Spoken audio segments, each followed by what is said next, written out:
नमस्कार। तर आज मी तुमच्यासोबत शेअर करत आहे 2024 मधली आमची छोटीशी वन डे ट्रिप। अलिबाग या इथे आम्ही आलेलो आहे फिरण्यासाठी। मुलांनी खूप सारा एन्जॉय केलेला आहे। वातावरण अगदी छान होतं, खूप सारा वारा सुटलेला होता आणि अलिबाग बीचवरूनच अगदी जवळ टांगा राईडही तुम्ही घेऊ शकता। अशा ठिकाणी जाता येईल असा कुलाबा किल्लाही बघण्यासारखा आहे। पाण्याची लेवल थोडीशी कमी असल्यामुळे छानपैकी एन्जॉय केलेला आहे। त्याचबरोबर मुलांना राईड करण्यासाठी खूप साऱ्या कार्स इकडे आहेत, बाईक आहेत, तर हे राईड्स मुलं एन्जॉय करतात। त्याचबरोबर टांगा राईडही आहे आणि उंटाची राईडही तुम्हाला इथे घेता येईल।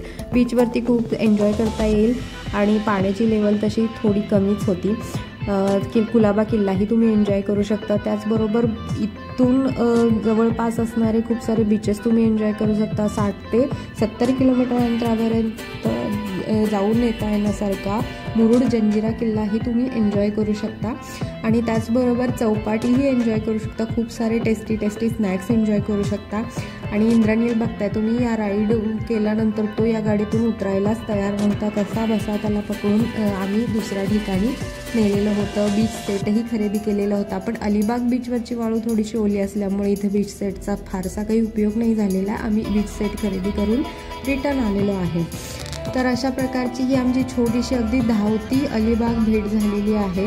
फारसा वेळ आम्ही इथं थांबलेलो नव्हतो, सनसेट एन्जॉय केलेला होता। तसं सनसेटला अजून थोडा वेळ होता, पण खूप सारा छान क्वालिटी टाईम स्पेंड केलेला होता। त्यानंतर आम्ही स्नॅक्स मुलांनी एन्जॉय केलेले होते आणि आम्ही रिटर्न आलेलो होतो।